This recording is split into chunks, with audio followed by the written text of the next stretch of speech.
What if everything you were taught about human origin was a calculated lie designed to keep you in chains?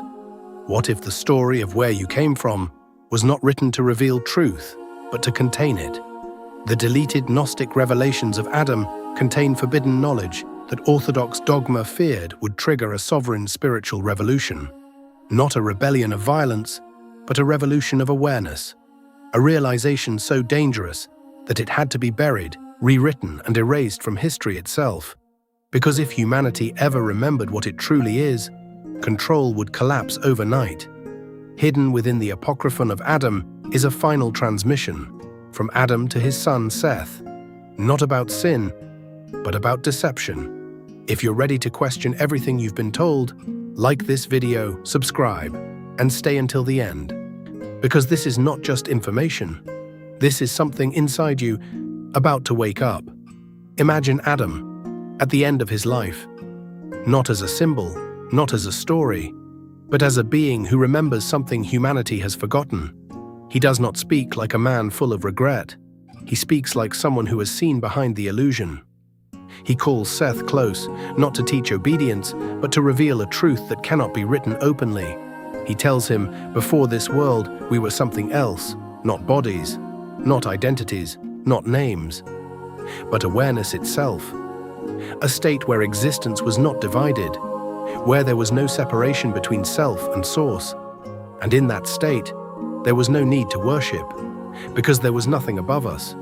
You were told the fall was caused by disobedience, but Adam described something entirely different. He had a shift, a forced descent from awareness into limitation, not chosen, not deserved, but imposed, a transition from infinite perception into a narrow, controlled experience. And from that moment on, humanity became something it was never meant to be, unaware of itself. Adam speaks of beings that are not like the source. They are not complete, not infinite, not fully aware, but they possess something dangerous, the ability to construct reality. These beings, known as Archons, did not create you. They created the environment you exist within, a structured system designed to limit perception, to define identity, to control awareness, and within that system, they placed humanity, not as creators, but as participants who have forgotten their origin. Have you ever felt like something about reality doesn't add up? Like you're inside something you don't fully understand? Comment "I see it" if you felt that. This system doesn't look like a prison. That's the first thing you need to understand. Because if it did, if there were visible walls, bars, guards, boundaries, you would resist it, you would question it, you would try to escape it. But instead, it feels like reality itself. You wake up inside it, you grow inside it, you build your identity inside it. Your name, your beliefs, your fears, your ambitions, all formed within a structure you never chose and were never taught to question. And that's what makes it so effective, because the prison isn't something around you, it's something you're looking through. So when you begin to question it, it doesn't feel like you're challenging a system. It feels like you're losing yourself. And that fear, that subtle resistance, that voice that tells you to stop thinking too deeply, that's not random. That's the system, protecting itself. If you've ever had a moment where reality felt off, like something wasn't adding up, comment "I see it." Adam reveals something more devastating than loss of power. He says humanity didn't fall because it was weak. It fell because it forgot. Think about that. If you lose strength, you can rebuild it. If you lose knowledge, you can relearn it. But if you lose memory of what you are, you don't even know what to look for. You don't know what's missing. You don't know what's been taken. So you accept the version of yourself that's been handed to you without question. This is the real fall, not a punishment, not a moral failure, but a reset of awareness, a disconnection so complete that humanity began to identify with limitation, as if it were its true nature, and from that moment on, every system that followed reinforced that forgetting. Now pause for a moment and look at the patterns, across cultures, across centuries, across belief systems. You'll find the same core message repeated. You are flawed. You are separated from the divine. You must submit to something outside of yourself to be whole. Different words, different symbols, same structure. And that raises a question most people never ask. What if this isn't coincidence? What if this is design? Because if humanity originally understood itself as something divine, something whole, something connected, then the most effective way to control it would be to rewrite that identity. Not completely, just enough. Enough to make people doubt themselves, enough to make them look outward instead of inward. Because the moment you look within, you begin to reclaim something, and that is what the system cannot allow. This is where it becomes uncomfortable, because this isn't about attacking belief, it's about understanding how belief can be shaped. What if the earliest teachings contained fragments of truth, real insights into human nature and consciousness? But over time, those teachings were adjusted, edited, filtered, not to destroy them, but to redirect them. So instead of awakening individuals, they guided them into structure, into hierarchy, into dependence, where access to truth became something you had to earn through obedience, through submission, through approval. And slowly, the focus shifted from knowing to believing, from experiencing to following. Because a human who knows is free, but a human who believes without questioning can be guided. If this is making you rethink things you've never questioned before, like the video, subscribe, and stay with this. Adam speaks of a figure, but not in the way you've been taught to expect. Not a ruler, not a king, not someone demanding loyalty, but something far more subtle and far more disruptive. The Illuminator, a presence that doesn't come to control, but to remind, to trigger something inside humanity that has been dormant. Some interpret this figure as Jesus Christ, but not the version presented through authority structures. Not the one placed above you, but the one who said, "The kingdom is within you." Think about that. If that statement is taken literally, it removes the need for external validation. It removes the need for intermediaries. It places responsibility and power directly in your hands. And that kind of message is dangerous to any system built on control. Now everything begins to make sense. If a text teaches that humans are not broken, not separate, not dependent, then what happens when people believe it? They stop seeking authority. They stop fearing judgment. They stop needing permission. And when that happens, systems built on hierarchy begin to collapse. Not slowly, but fundamentally. So instead of allowing that message to spread, it was buried, hidden, replaced with narratives that felt similar, but led in a different direction. Because control doesn't always remove truth. Sometimes it reshapes it. Now stop for a moment and really think about this. If a text existed, one that didn't tell humanity it was broken, didn't tell humanity it was separated from the divine, didn't tell humanity it needed permission to be whole, but instead said, "You already carry what you've been searching for," what would happen? Would people still depend on external authority? Would they still look outside themselves for validation? Would they still accept fear as a foundation for belief? Or would something shift? Because the moment a human being realizes they are not powerless, the entire structure of control begins to weaken. Not gradually, but fundamentally. Systems built on hierarchy rely on one thing above all else: dependence. If people no longer feel dependent, those systems lose their grip. And that is why texts like the Apocryphon of Adam were not simply ignored. They were buried, hidden in deserts, sealed away, removed from circulation. Because the danger was never in the words themselves. The danger was in what those words would activate. A realization that cannot be reversed, a recognition that spreads quietly, but changes everything.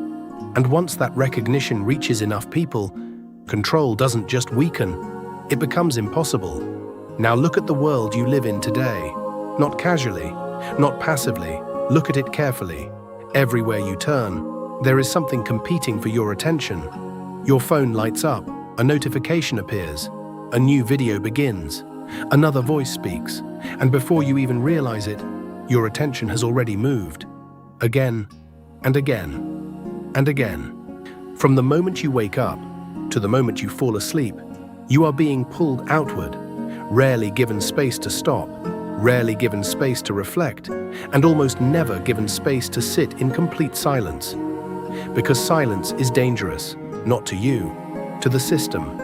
Because in silence, you begin to hear something else, not external noise, but internal awareness. And the moment that awareness becomes clear, you begin to notice things you were never meant to see. Patterns, repetition, control. And once you notice those patterns, you can't fully unsee them. So the system doesn't need to silence you. It only needs to keep you distracted. Most people think control works by force, by restriction, by limitation. But the most effective form of control is far more subtle. It doesn't force you to think a certain way. It prevents you from thinking deeply at all, because deep thinking requires focus, and focus requires uninterrupted attention. But your attention is constantly being fragmented, pulled in different directions, broken into smaller pieces. So instead of going deep, you stay on the surface. And on the surface, everything feels normal, acceptable. But the moment attention stabilizes, the moment it stops jumping and starts observing, something changes. You begin to see beyond appearances, and that is exactly what this system is designed to prevent. So what does Adam actually point toward? Not a belief system, not a ritual, not a structure, but something far more direct. Awareness, the ability to observe your thoughts without immediately becoming them, to notice reactions without being controlled by them, to sit with yourself without needing distraction. At first, this feels uncomfortable, because you are no longer escaping your own mind, you are facing it. But as you continue, something subtle begins to shift. You realize you are not your thoughts, you are not your reactions, you are the awareness behind them, and that realization is the beginning of freedom. But let's be honest, this process is not easy. It doesn't feel like peace in the beginning. It feels like disruption, because everything you once accepted begins to feel incomplete. Beliefs you trusted start to show cracks. Ideas you never questioned start to feel uncertain. And that can be unsettling, even overwhelming, because certainty is comfortable, and losing that certainty feels like losing stability. But what's actually happening is not destruction, it's reconstruction. Layer by layer, illusion by illusion, you are seeing things as they are, not as you were taught to see them. And that process, while uncomfortable, is necessary. There is a phase in this journey that few people talk about, a moment where you begin to feel alone. Not because people have left you, but because your perception has changed. You begin to notice things others don't question. You see patterns where others see normality. You feel depth where others remain on the surface. And that creates distance, not intentionally, but naturally, because awareness separates you from unconscious patterns. But this is not isolation, it's transformation, a shift from collective thinking to individual awareness. And eventually, you find clarity within that space. As this process continues, your entire way of seeing begins to change. You stop reacting instantly. You begin observing first. You notice emotional patterns. You recognize repetitive behaviors. You start to see how systems operate, not just participate in them. And most importantly, you begin to see yourself clearly, without the filters you once relied on, and that clarity changes everything. Now we arrive at the core of Adam's revelation. He says that within every human being, there is something untouched, something that was never altered by this system, never corrupted, never erased, a fragment of your original state. Not something you gain, something you remember, and once you recognize it, even slightly, the illusion begins to weaken. Because now, you're not just reacting to the world, you're seeing it. At this point, something shifts completely. The question is no longer, is this true? Because truth is no longer external. It becomes internal, recognized, felt. And the real question becomes, why does this feel familiar? Why does something inside you respond to this without needing proof? Because recognition doesn't come from learning, it comes from remembering. Now you reach a point where a decision must be made. Not consciously at first, but internally. You can return to comfort, to familiar beliefs, to unquestioned patterns, or you can continue forward, into uncertainty, into awareness, into truth. Because once you begin to see, you cannot fully return to not seeing. You can ignore it, suppress it, distract yourself from it, but it remains, waiting. If you made it this far, you didn't just watch this. You felt something subtle, something difficult to explain. Not new information, but a kind of recognition. And that matters, because recognition is the beginning. If you haven't already, subscribe now. Stay on this path and watch the next video on your screen, where we uncover the hidden truth behind the Gospel of Mary Magdalene and why her message was considered even more dangerous. You were never meant to obey, you were meant to remember.